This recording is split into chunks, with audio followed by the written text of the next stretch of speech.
es la fuerza de la palabra, la memoria. Territorios al aire. Relatos tejidos por la radio comunitaria. Para el afrocolombiano, el territorio es la vida. Estrategia apoyada por MINTIC y por el Ministerio de las Culturas. Me inspiré en una canción que se llama El Perdicito y yo, que tiene estilo de joropo.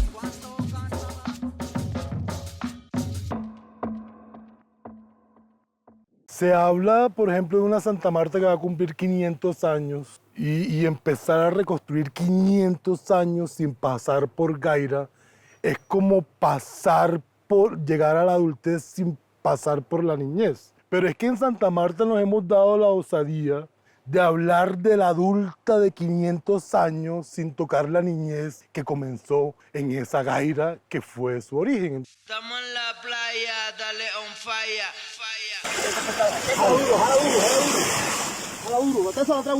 Gaira, tu nombre resuena.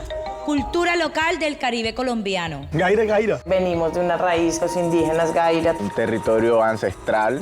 Ay, Gaira no lo cambio por ningún corregimiento. Gaira es todo. Gaira es potencia. Cuenta con río, mar. Eso es un valle, es una vaina muy bonita. Eso es algo inexplicable. Y por eso Gaira es Gaira la dulce. Lo que te digo es que lo vive. Gaira es Gaira. Él lo menciona en todos lados. Gaira es una nota. Gaira, tu nombre resuena. Gaira. Gaira. Gaira. Gaira. Cultura local del Caribe colombiano. Gaira, Gaira, Gaira. Vamos a hacerlo, vamos. Esa es usted. Hola a todos. Mi nombre es Saidi Paternina Pimienta. Los saludo desde mi amada Gaira, el lugar donde nací y del cual me siento orgullosa. Soy una mujer gestora cultural, bailarina, investigadora y una enamorada de la cultura de mi pueblo. Sean bienvenidos a Gaira, tu nombre resuena, una serie que busca acercarnos a la historia, arte, saberes, costumbres y tradiciones de Gaira, una comunidad del Caribe colombiano en el distrito de Santa Marta, en donde se empezaron a escribir las primeras letras de la historia del país. Vengo de un puerto pequeño de mi ciudad, donde no hay agua, pero siempre habita ese mar. Agua salada que todo lo cura. Quiero vivir dentro de esta aventura. En este primer capítulo conoceremos algo de la historia de Gaira. Este especial lugar que es quizás uno de los poblados más antiguos de los que se tenga registro en América del Sur. Los primeros informes de los cronistas españoles de la época de la colonia dejan saber que desde el año 1497 se nombraba al poblado de Gaira. Ya en 1501, Rodrigo de Bastidas, quien sería el fundador de Santa Marta, acompañado de un grupo de expedicionarios, visitan la bahía de Gaira. Según el propio testimonio de Bastidas, recibieron una cálida bienvenida, durmieron en tierra firme después de mucho tiempo y convivieron en paz varios días con los aborígenes. Hablamos con un invitado muy especial, dejemos que él mismo se presente y nos hable sobre la historia de Gaira. Joaquín Viloria de la Hoz, economista, historiador a nivel de doctorado, gerente del Centro Cultural del Banco de la República en Santa Marta y profesor catedrático de la Universidad del Magdalena. Nos encontramos en este momento en el edificio del Banco de la República en el Centro Histórico de Santa Marta, frente al Mar Caribe y al lado del Parque de Bolívar. Yo nací en Gaira, soy hijo de gairero. Todos mis amigos saben que yo soy gairero. Ay, Gaira no lo cambio por ningún corregimiento. Lo que dicen los arqueólogos que han estudiado el territorio es que estas poblaciones no se construían sobre la playa, o sea, no, así como estamos hoy aquí a 5 metros de la playa, las excavaciones que hacen por lo general, y no quiere decir que no hubiera poblaciones sobre la playa, sí las había. Lo que dicen los arqueólogos es que había un problema, digamos así, de fenómenos naturales. La brisa que hoy conocemos, que en Santa Marta le decimos cariñosamente la loca, la brisa loca, esos vientos alisios debían golpear mucho más fuerte hace 600 años, con menor población, con menor infraestructura. Entonces, de alguna manera, los indígenas e incluso los españoles, que copiaron algunas cosas de los indígenas, lo que hicieron es construir las ciudades un poco más alejadas. Lo que se cree es que Gaira no estaba exactamente sobre la primera línea de playa. 2, que era una población de pescadores, pero lo que han encontrado los arqueólogos es que las redes se hacían básicamente con 2 elementos muy naturales. 1 con majagua y 2 con algodón, ¿cierto? O sea, hoy uno ve un chinchorro de algodón, una hamaca, y uno se imagina de la forma como debían construir eso. Entonces, donde había algodón, lo hacían con algodón nativo, criollo, pues. Pero también fue una zona agrícola, que había una interrelación de los pueblos de la costa con los pueblos de la sierra.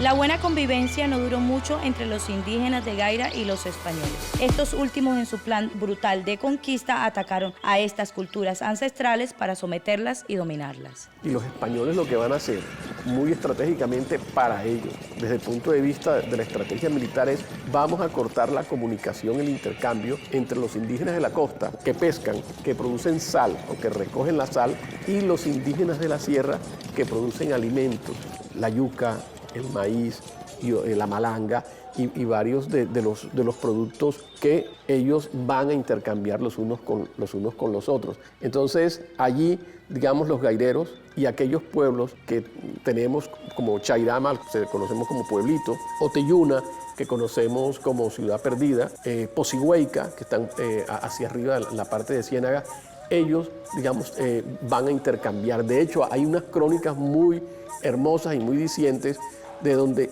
los españoles están maltratando a los indígenas de Gaira y a los indígenas de Ciénaga, y los indígenas salen huyendo hacia Pocigüeica, salen huyendo hacia la parte media, y dicen, no, porque es que los españoles nos están cobrando el diezmo y nosotros no tenemos con qué pagar.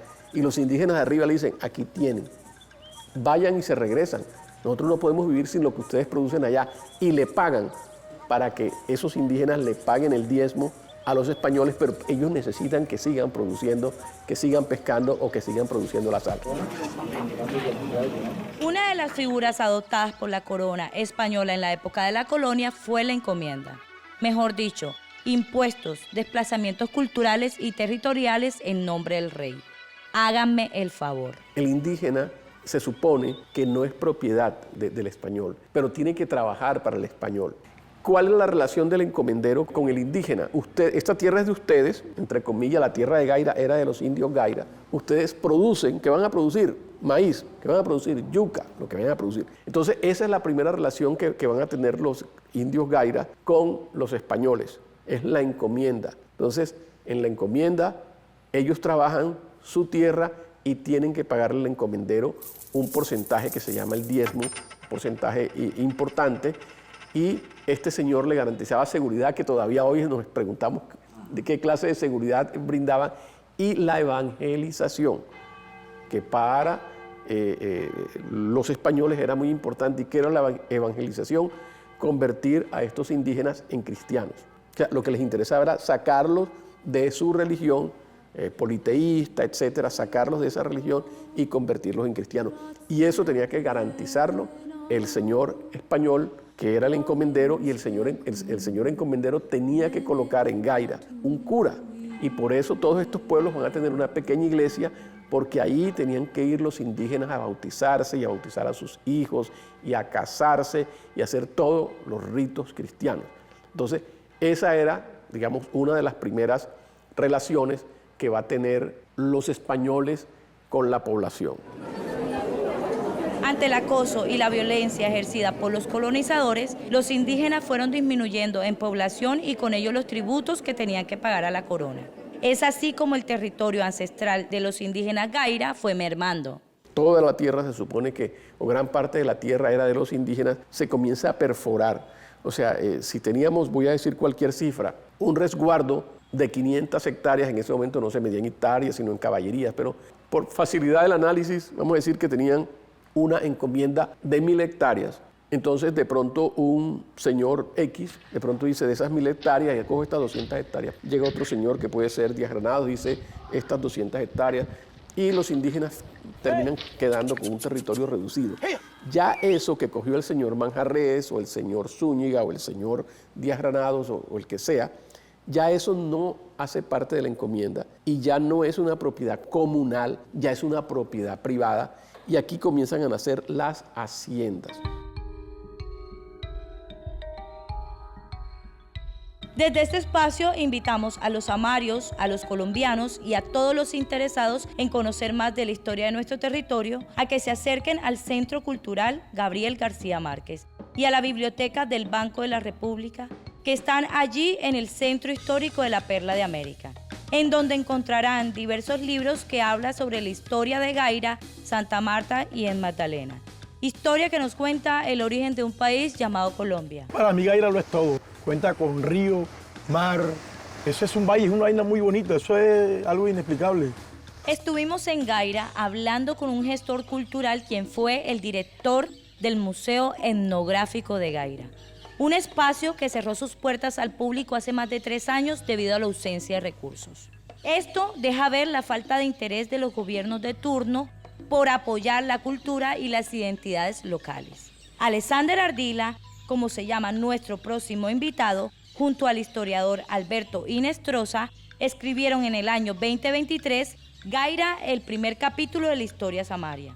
Un texto que se editó de manera independiente y que se sumerge en los orígenes del pueblo, en hechos relevantes de la historia gairera, y resalta la labor de habitantes de Gaira que aportaron desde la cultura a fortalecer la identidad local.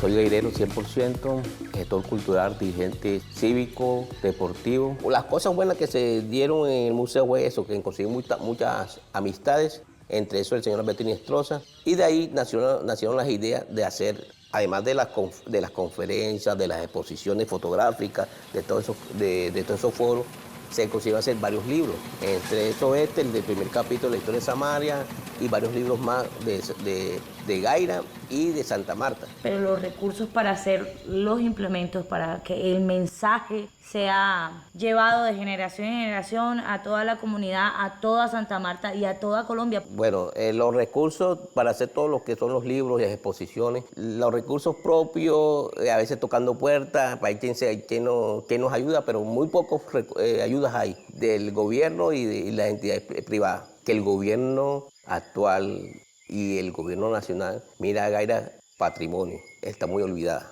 El Gaira tiene de todo, tiene historias, tiene patrimonio, tiene turismo y necesitamos exaltar todas esas cosas.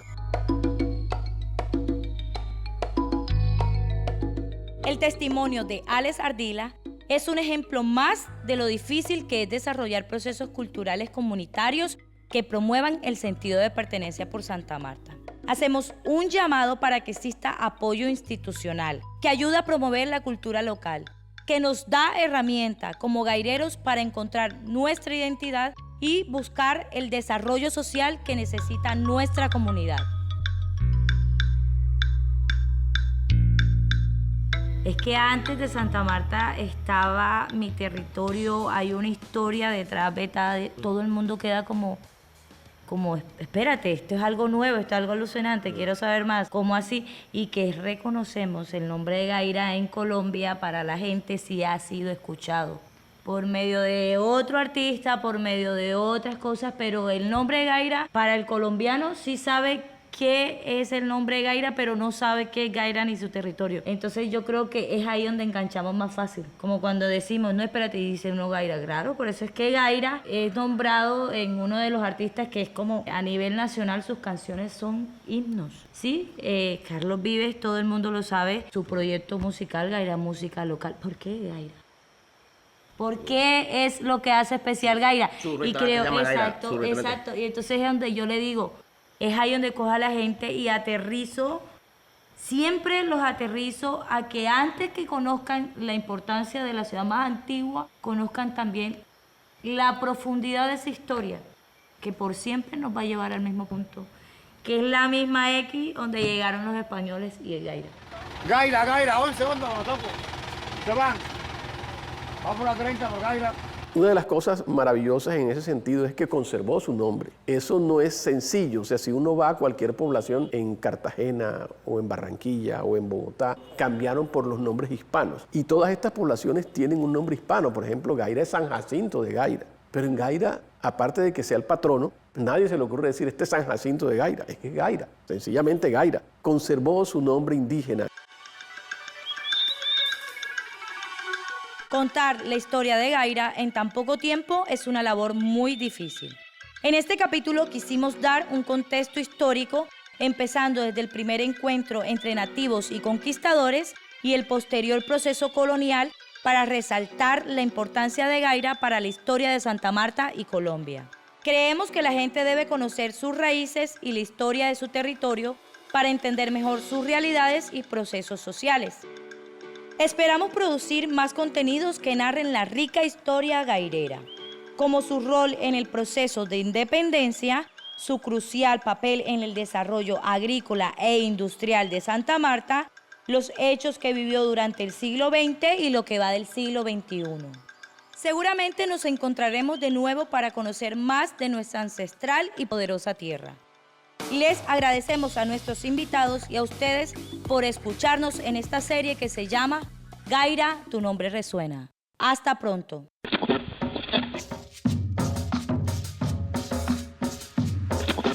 Es la fuerza de la palabra, la memoria. Territorios al aire.